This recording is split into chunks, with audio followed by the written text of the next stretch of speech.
Welcome back to the weekly YouTube channel. I'm your host, Owen, and what a opening weekend for spring football this past weekend. I loved it. I'm going to dive into it a little bit more, but especially when it gets to our power rankings. But let me just talk about a bit of a preamble first. I watched all the games this past weekend in the UFL, and just to be honest with you, I know I did the XFL power rankings last year, and I had someone else doing the USFL power rankings for me.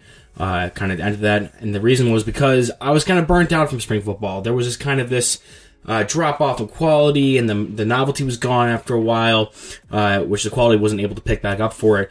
Towards the end of the XFL season, I did keep up with it just so I could finish out the power rankings and do a playoff prediction, but I just couldn't muster up the energy to go through and watch a USFL league that I felt like was going to have similar, if not lesser, competition levels, and just more kind of subpar football that I just wasn't really ready to get into and was kind of burnt out from. However, this new league, the one that's combined together, where they took the rosters of 16 teams and broke them down into just the rosters of 8 teams, where you have all USFL and all XFL players all over every single roster, you can just feel the level of competition and much higher level of play happening even from this first weekend. I know that there are some teams that look better than others, and obviously there were winners and losers, but I do still think that this is probably going to be the most successful spring football league we've seen so far. I was really entertained all weekend, and I was very encouraged by what I saw when it came to every single team and what they did. Some of them kind of played into what I thought they would be. A lot of it, actually, I felt like looking at the rosters, you can kind of tell where these teams were going. And some teams disappointed, but we'll get into that with my power rankings. So without further ado, let's dive into the UFL power rankings heading into week 2 of the season.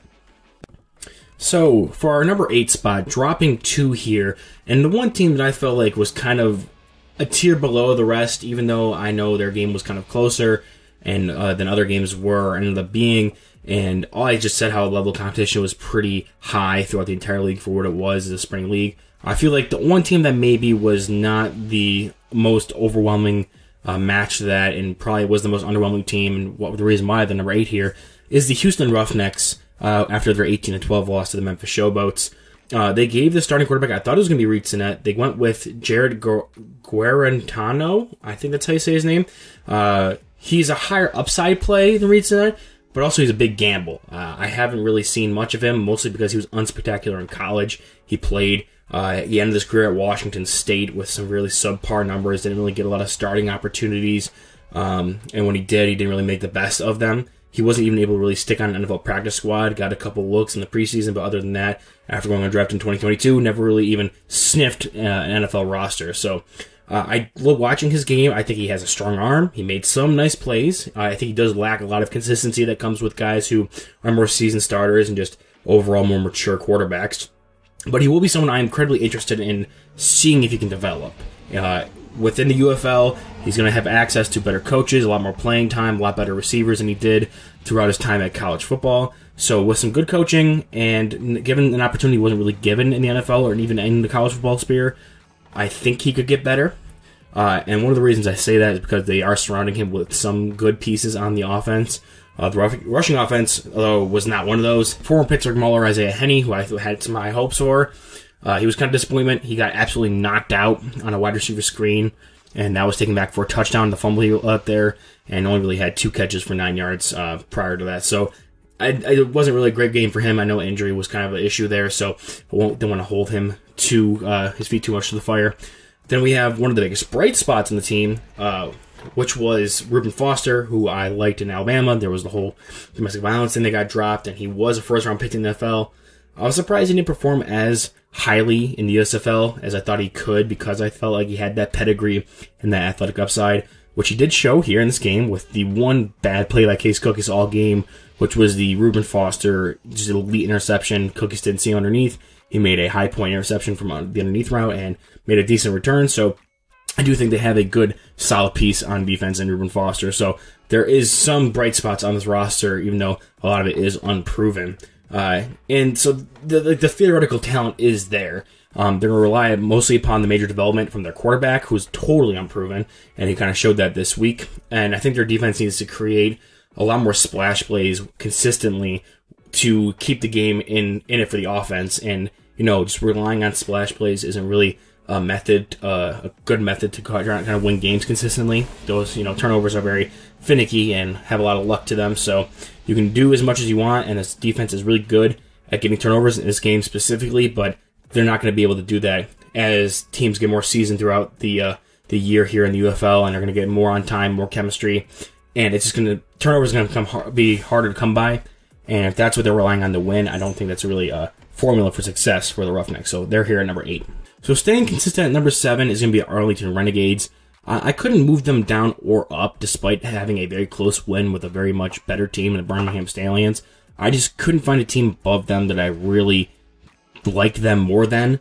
But I really do think there's a tier between the Roughnecks and the Renegades here from 8 to 7. So I do like the Renegades, and this is what I meant by the level competition is so nice. I can see any team from 7 to 1 beating any team any week. I just think the Roughnecks are the only team that's really in that class of their own when it comes to probably going to be an underdog every single week they come to the game. And for the Renegades specifically, they kept it close in the first half against the Stallions, mostly because Luis Perez, which I talked about as being last week's episode of this, the thing they're going to have to hang their hat on. They have one of the more veteran quarterbacks who played in every single spring football league, was an NFL backup for a little bit or third stringer, and I think his experience in these leagues and coming in and making it work on such a short practice window, learning a different offense, even though this is the same team he's returning back to, a lot of guys are learning different offense for the first time, and he was able to kind of maneuver that and get the ball moving to really produce offense and allow their team to keep up with the Stallions. I think it was 13-13 at the end of the half there. They did keep it close despite Birmingham really having the significant firepower advantage to them when it comes to skill positions, and the Renegades just weren't able to match up for the rest of the game outside of the first half. The ending of the first half, Deontay Burnett, who really looked promising for them, a wide receiver, had a 51-yard bomb touchdown, which was fun, but not much outside of that, which was standing off the Renegades offense. So I do think they are below a lot of these other teams, specifically because I didn't think their offense had a big splash plays or has a dominant skill position player. But I do like that Perez is one of these more veteran quarterbacks who could get you some wins earlier on in the season. And when it gets later in the season with injuries and other kind of players who are stepping into the starting lineup, they didn't really have a lot of time to come in and play earlier in the season. Perez can get those guys together because of his veteran leadership. But right now, I do think they are a bit subpar when it comes to roster and overall play style than the teams above them from 6 to 1. So this may be a bit of a surprise for some people, but we did have a big mover this week. So this, even despite this team winning, I do have them dropping one spot, and that is the Michigan Panthers going down to 6. I said it before the season started in last week's episode. I knew the Michigan Panthers, with the way their roster constructed, they were coming in. They had a plan. It came over from the UFL last season, where they were heavy defense and run the ball. They bring in Wes Hills, who was the USFL leader in rushing yards, brand new running back to the team, and he had a strong game. Wes Hills now leads the entire UFL in rushing yards after week 1, and their defense was really strong in this game, held the Battlehawks to only 3 points in the first half. I mean, the Panthers only scored 0 points in the first half anyway, so it didn't really matter if they held them 3 points.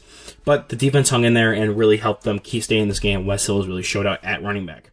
And that was kind of what I expected they were going to need. They have E.J. Perry at quarterback, who was okay, threw 2 picks and really couldn't put up any movement, especially in the first half when they scored no points. They threw a couple bad picks, especially one in the end zone, which kind of kept points off the board there. I believe that was in the first half. So I do think E.J. Perry is the weak link when it comes to that offense. I do like their rush first attack, and it obviously showed up here today in the Battlehawks, but he, on the same field as A.J. McCarron, just looked a step below.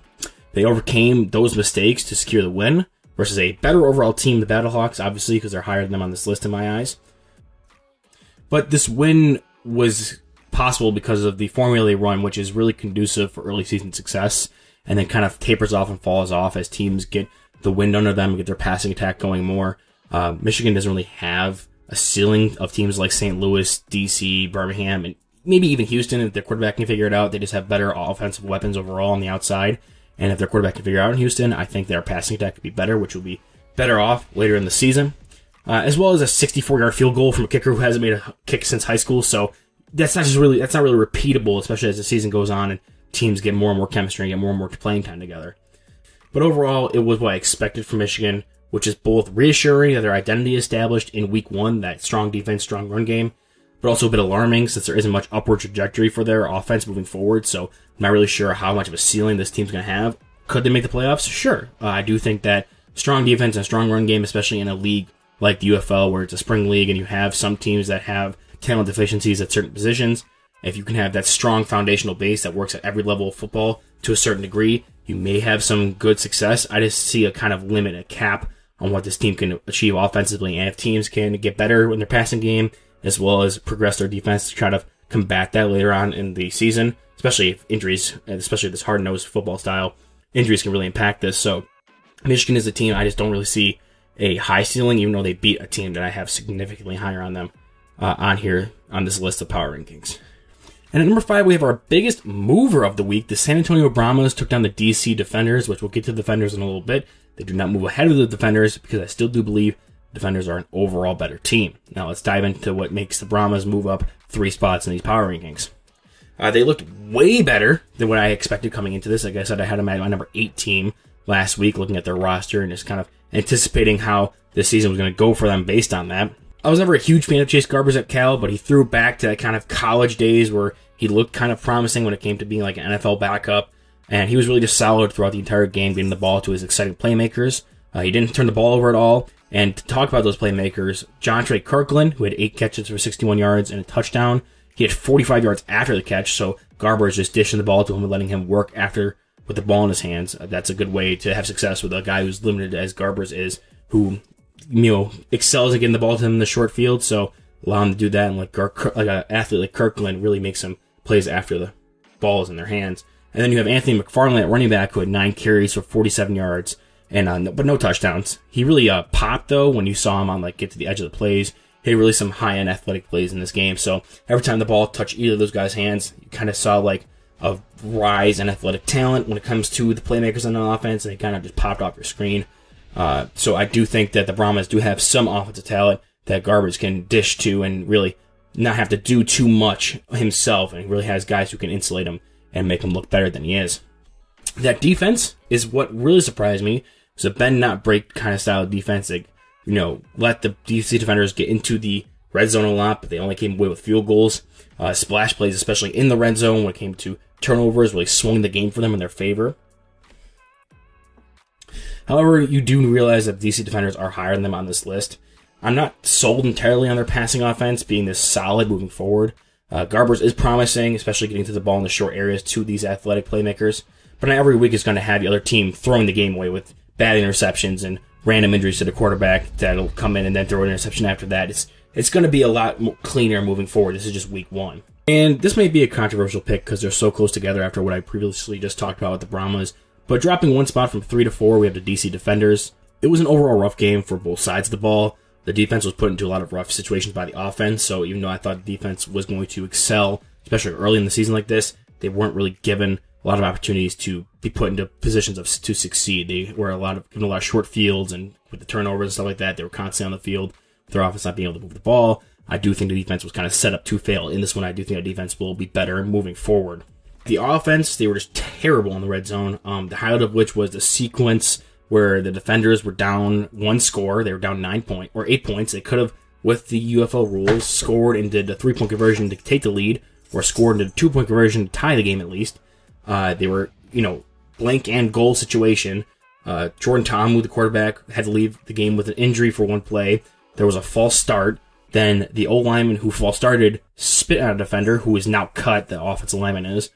And then when Jordan Ta'amu came back in to throw a pass after their backup quarterback ran 1 play, he threw a pick on an out route and it got ran all the way back to the inside their own 5-yard line.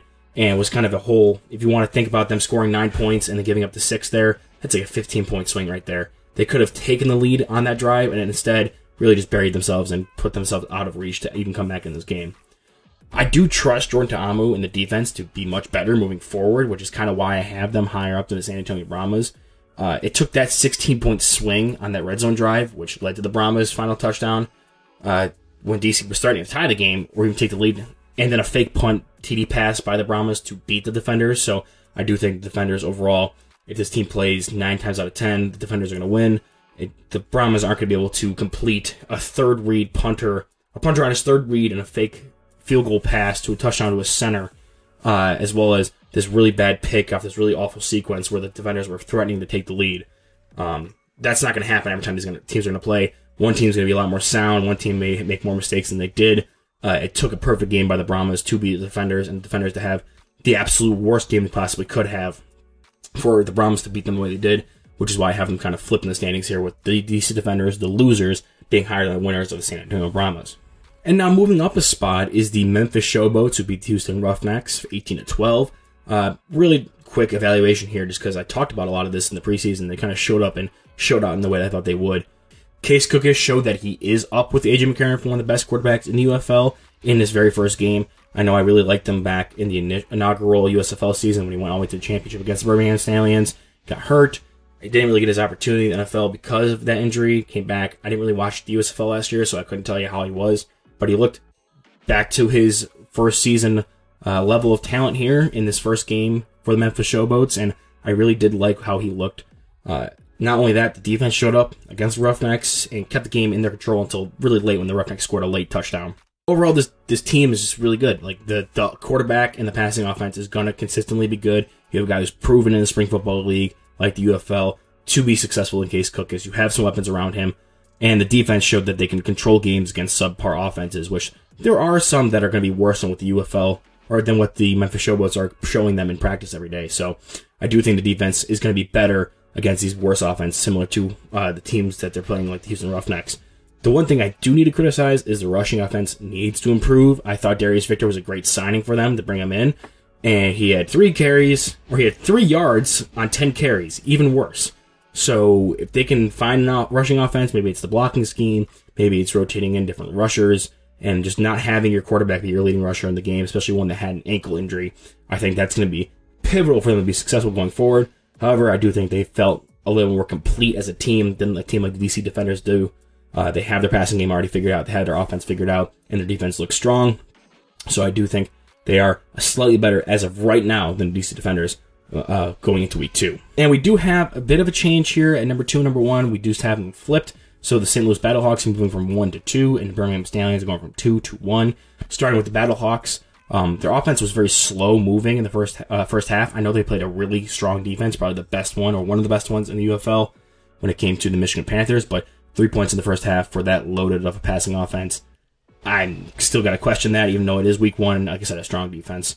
I do trust this team to figure that offense out and get it clicking, especially because I think they have the league's best offensive weaponry and the best quarterback right now. If you look at the fourth quarter and that final drive where they scored a touchdown, they showed they had elite talent when it came to that spring football level talent. When it comes to like Hakeem Butler and Marcel Aitman and all these different receivers, they have Jacob Pearson who's coming back off an injury. So I do think this team is going to have that passing offense figured out and, show why I thought they were one of the, if not the best team in the UFL heading into week 1 this past week. And just overall, the loss took a guy who hadn't made a field goal since high school to make it 2 back-to-back 64-yarders because they iced him in the first one, which is insane. That would have been tied for like second longest NFL field goal ever or third longest. So that's pretty crazy. That's not going to happen every week against you. Most of these kickers are going to just absolutely smoke these kicks. This guy just made 2 legendary kicks back-to-back. I do have some tangible concerns when it comes to like the team itself, not just that they lost to a 64-yard field goal. The run defense was not great. Their offensive line and pass blocking was not good. They let up 3.5 sacks on AJ McCarron, but they were going against a team that hung its hat on being probably, if not the best, the second best rushing offense in this league behind maybe someone like DC, but I do think they're probably a bit better rushing offense than DC right now anyway. So you have the league's best rushing offense and arguably the league's best pass rushing defense and just defense in general. So the fact that their rush defense and their pass blocking struggled, I think that's excusable with who they were playing against. As well, Wayne Gallman just needs to be better. I felt as though he kind of squandered the opportunity to come in and take over and be that running back. I really had high hopes for this rushing offense with Max Borghi initially being the team's running back. Then he stepped away from football. Wayne Gallman has NFL experience, was really good at Clemson. So I thought we'd get some kind of, not that big a drop of off in production there, but Wayne Gallman kind of disappointed me this week. So hopefully against a softer defense next week, he'll be able to produce, but they really need that accent to that passing offense. He can't just be throwing the ball 40 times a game like they did this week and not have anything on the ground complementing that. And then moving up one spot from 2 to 1 this week, most people have this team at number 1 going into the league year. I think I wanted to be a little spicy with my personal team, the Battlehawks, being at 1, but the Birmingham Stallions at number 1 here.